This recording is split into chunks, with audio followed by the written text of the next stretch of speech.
বাংলা ভাষার অধিকারের জন্য রাজ্যে সরব মুখ্যমন্ত্রী মমতা বন্দ্যোপাধ্যায়। সেই আবহে দেখা গেল অন্য এক ভাষা আন্দোলনের ছবি।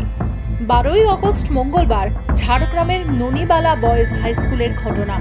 রামগড় ডিএলএড কলেজের দ্বিতীয় বর্ষের প্রথম দিনের পরীক্ষা ঘিরে শোরগোল। পরীক্ষায় সাঁওতালি ভাষার অলচিকি হরফের পরিবর্তে বাংলা ও ইংরেজিতে প্রশ্নপত্র দেওয়ার অভিযোগ।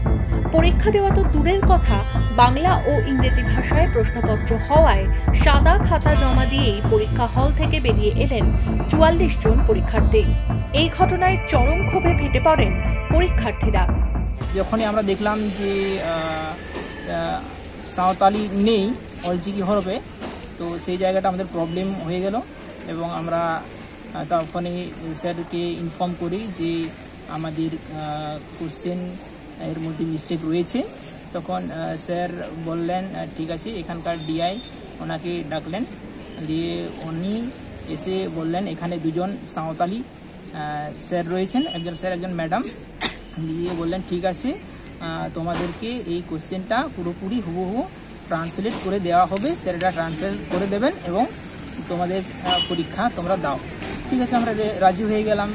কিন্তু সেখানে দেখা যাচ্ছে যিনি স্যার এবং ম্যাডাম রয়েছিলেন তেনারাও ট্রান্সলেট করতে পারেন। এই যে প্রবলেম, এবং যথারীতি আমরা পরীক্ষা দিতে পারিনি। ঘটনার প্রতিবাদে আদিবাসীদের নানা সংগঠন ও পরীক্ষার্থীরা একজোট হয়ে ঝাড়গ্রামের পাঁচমাথা মোড় অবরোধ করেন। পরে জেলা প্রাথমিক শিক্ষা সংসদের চেয়ারম্যান জয়দীপ হোতার তরফে পুনরায় অলচিকি হরফে প্রশ্নপত্রের আশ্বাস মেলে, আর তারপর অবরোধ তুলে নেন বিক্ষোভকারীরা। দ্বিতীয় বর্ষের প্রথম পরীক্ষা এবং এই পরীক্ষাতে যেহেতু ওনারা সাঁওতালি মাধ্যমে অলচিকি স্ক্রিপ্টে পড়াশোনা করেছে 2 বছর ধরে, তাই সেই কারণে আজকে যে কোশ্চেনটা এসছে সেই কোশ্চেনটা বাংলা মিডিয়ামে ছিল। বাংলা মিডিয়ামে থাকার কারণে সাঁওতালি ছেলেমেয়েরা তথা সাঁওতালি বাদ দিয়ে অন্যান্য যে ছেলেমেয়েগুলো সাঁওতালি ডিএড পড়াশোনা করছে তারা সেই প্রশ্নটা বুঝতে পারেনি। সেই কারণে আজকে ওরা কোনো পরীক্ষায় দিতে পারেনি, সাদা খাতা জমা দিয়ে ওরা বেরিয়ে এসছে। বেরিয়ে আসার সময় এক্সামিনেশন যারা কন্ট্রোল করছিলেন তারা ওদেরকে কোশ্চেনও ছিনিয়ে নিয়েছিলেন, অর্থাৎ নিয়েছিলেন যে এত তাড়াতাড়ি তোমাদের আমরা বেরোতে দেবো না, কোশ্চেন লিক আউট হয়ে যাবে, অনেক কিছু এরকম ওদেরকে বলা হয়েছিল। তো তবুও কিছুক্ষণ বসে থাকার পর ছেলেমেয়েরা বাইরে বেরিয়ে এসে তাদের যেটা ডিমান্ড, সেই ডিমান্ডটা হচ্ছে এরা বলেছে যে পরীক্ষা যেহেতু এরা দিতে পারেনি, বাংলা মাধ্যম যেহেতু বুঝতে পারেনি, সেই কারণে আজকে যে পরীক্ষাটা হয়েছে সেটা নেক্সট টাইম যাতে পরীক্ষা হয় এবং সাঁওতালি মাধ্যমে হয় এবং অলচিকি স্ক্রিপ্টে হয়। এটা দাবি নিয়ে আজকে পাঁচমাথার মোড়ে স্টুডেন্টসরা আন্দোলন করছিল, অবরোধ করেছিল। কিন্তু এখন ডিপিএসসি চেয়ারম্যান সাহেব একটা নোটিশ আমাদেরকে দিয়েছেন।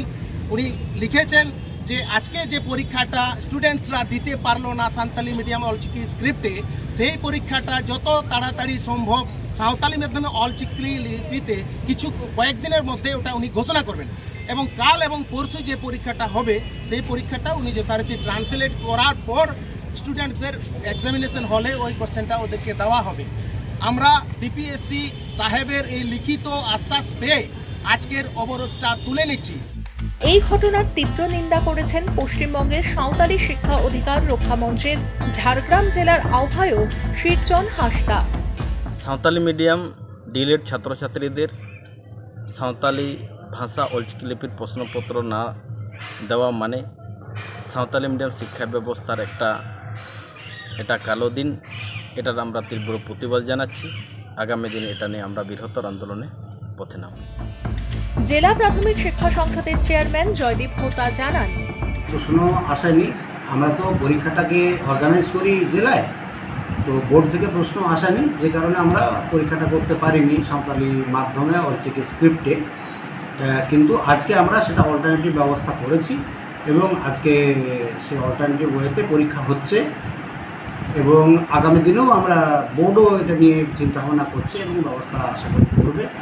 আগামী যে কটা পরীক্ষা সেগুলো স্মুথলি হয়ে যাবে। আর যে পরীক্ষাটা হয়নি সেটার ব্যাপারেও বোর্ডের সাথে আমাদের আলোচনা চলছে।